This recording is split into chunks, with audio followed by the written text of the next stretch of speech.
Alright, hey guys, welcome to another Liberation tutorial. This time we're going to be looking at a view distance. This is so then individual players in the game can change their view distance in game and turn grass off or whatever else that they want to do. Obviously you can change between the view distance between on foot or in vehicles or in the air. Right, let's take a look. So right then, so first thing you're going to do is you're going to download this folder right here, the CHVD folder. Excuse me. And in that folder you're going to have these three items over here, the folder and the description and the stringables. Next thing you're going to do is you are going to head to wherever your server is installed. Mine is on my C drive. Yours could be on a different drive. I'm pretty sure it's still the same.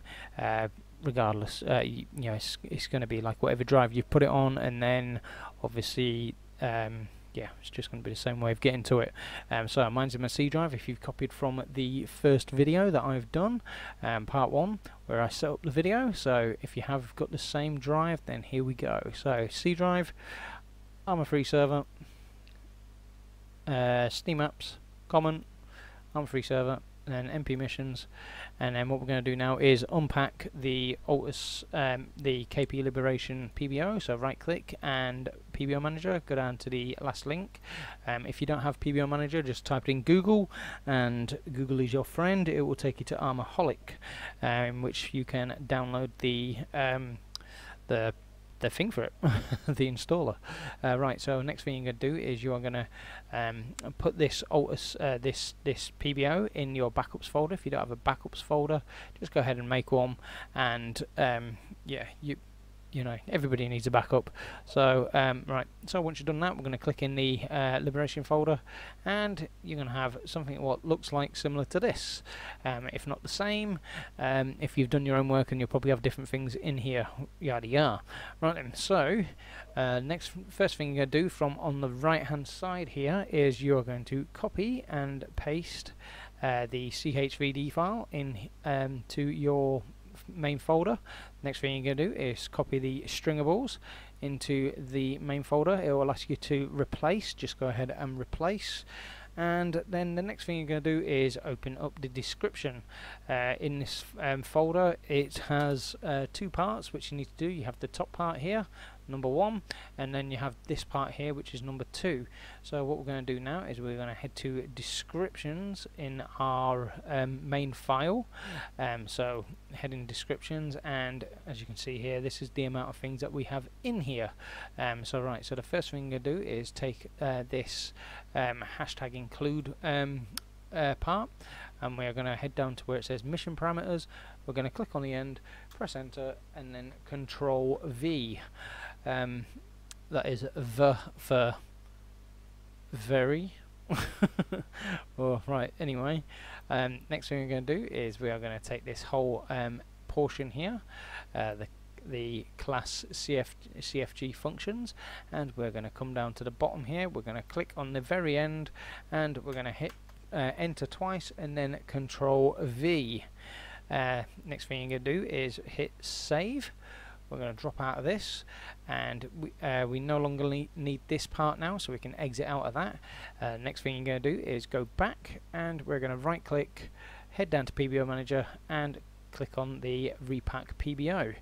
The next thing you're going to do is you're going to go back one, and then head down to your TDAS, start up your TDAS, and press launch. Obviously bearing in mind that you've ticked on your PBO.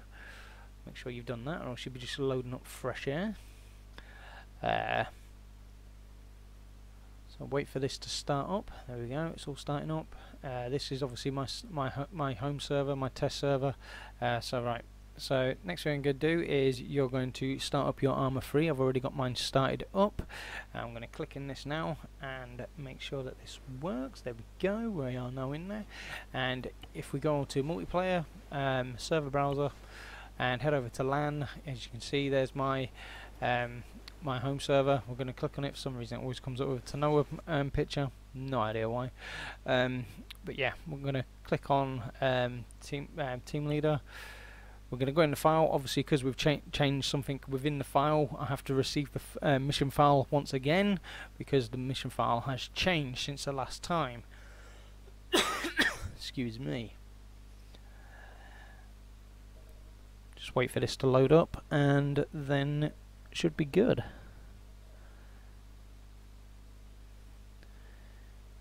Here we go. Halfway.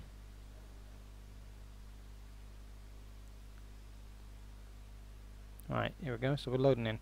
So what you need to do is you need to, once you're in there, you need to use your scroller wheel. Click on your scroller wheel. So if we continue, and just wait for it to do its little flyby of the USS Nims, I believe. Pretty sure it's the USS Nims.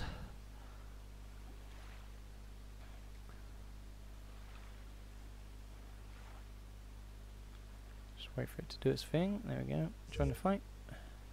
Always comes up with that. Don't worry about that. Don't think that you've done something wrong. That always pops up for some reason. Freak operation base. Right. So. Okay. So you can see now I'm on the deck of the USS Nims. Just go into normal view, and over that way there on the. I think that's the west side is all the islands. If I use my middle scroller wheel and press on the scroller, you will get a view distance setting up the top. If you click on that, then you can change the view distance all the way up to however far and how many objects you want. And yeah, I mean, I'd probably leave it around 5,000 or 3,000 depending on how good your computer is. But yeah, you know, it's pretty good. I mean, you can sync it as well, so then they're getting the same amount of stuff. Or you can disable it, so then you so you're seeing more, but you don't see as many objects on the floor. I normally leave this around 3,000 for on foot. I'll leave it at 4,000 for on in the cars, and for air vehicles I normally turn it up to about 6. Just so you have a bigger field of view around you, you know, because the enemy always sees you before you see them. But yeah, apart from that though, guys, that's pretty much it. Obviously, to get out of that, just press exit, and yeah, you know, that's pretty much it, guys. Get our little box out and come up next time. But yeah, next video I shall look at putting earplugs in, and then you don't have to have a mod for that. You can just have a script, which then, if need be, you can. This, you know, I mean, this all works to being able to put on your server onto the A3 launcher, where you can maybe get more players or player base through that. Yeah, so more people can join and play your funky ass server. Right, but until then, guys, I will see you in the next video, and yeah, peace out, guys. See you next time.